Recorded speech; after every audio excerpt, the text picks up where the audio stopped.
About half of all Americans have problems getting enough sleep. Consumers spent an estimated $41 billion this past year on sleep aids and remedies, and that number is expected to hit $52 billion by 2020. Consumer Reports investigates everything from sleep gadgets to supplements in its February issue. Lisa Gill is the magazine's deputy content editor. Good morning. Hi. This is such a great idea since so many people struggle with sleep. Why is the problem growing? You know, more Americans work more hours than ever. We can see that about 20% of Americans work 60 hours or more a week. We can also see they're spending more time on their gadgets, on their phones, trying to help their kids do homework. Basically, that we are giving ourselves less time to sleep, and then we are turning to expensive products in some cases that may not really be all that helpful. It seems like we'd be tired and want to sleep working that hard and working as long as we do and as hard as we do. A lot of people are turning to medication. It's Good true. idea, bad idea? It's true. So we surveyed Americans, and it turns out a majority of people have taken in the last year some kind of sleeping aid, whether it's a prescription or over the counter.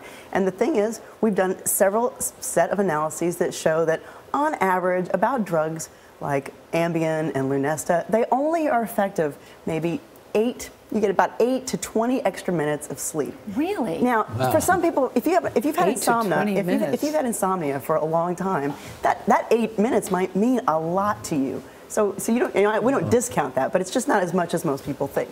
But the flip of that is that they can cause side effects, particularly next day drowsiness.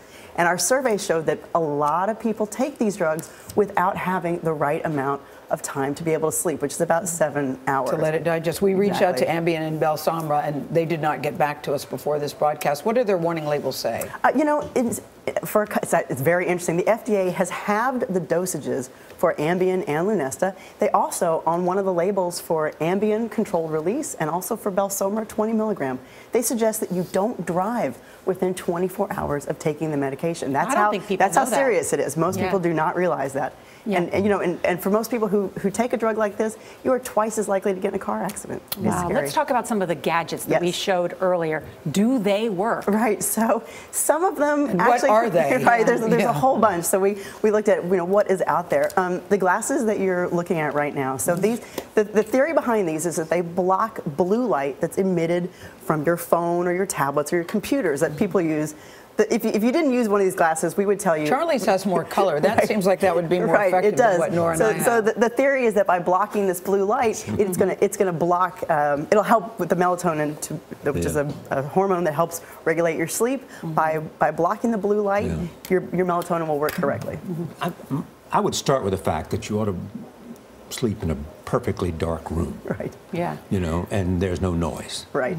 Right. You said you sleep well, so that must be what works for you. I do that, yeah, indeed. And it's cold. It's cold as well. Those three things. Interesting. No, I think so those are called sleep hygiene, and that's everything from how the temperature of the room to how dark it is. Is colder better? Wearing. I think it depends. I don't like cold. It really depends on you. I don't like cold, Charlie.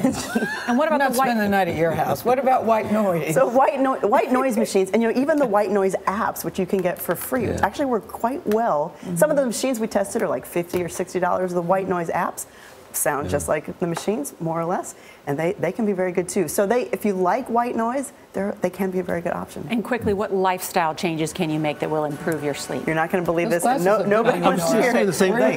They do look really good. They do. Those glasses look good on you. Think about this except you spent all that money. I spent all that money to get my eyes fixed. You know. Yeah. Those are the ones that don't work. The $8 ones that Charlie has. Those are the ones that work. Oh yeah. It's a very luring. I like a cold bedroom. Very luring.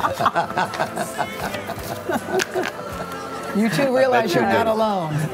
Oh, we're on TV. Lisa Sorry, and I are here. Lisa. Sorry, Lisa. Thank you. No, that's okay. I'm going to tell you the one tip that no one ever wants to hear, and that is on the weekends, get up at the same time that you do during the week. I do that. Okay, so you guys are responsible. I'm not.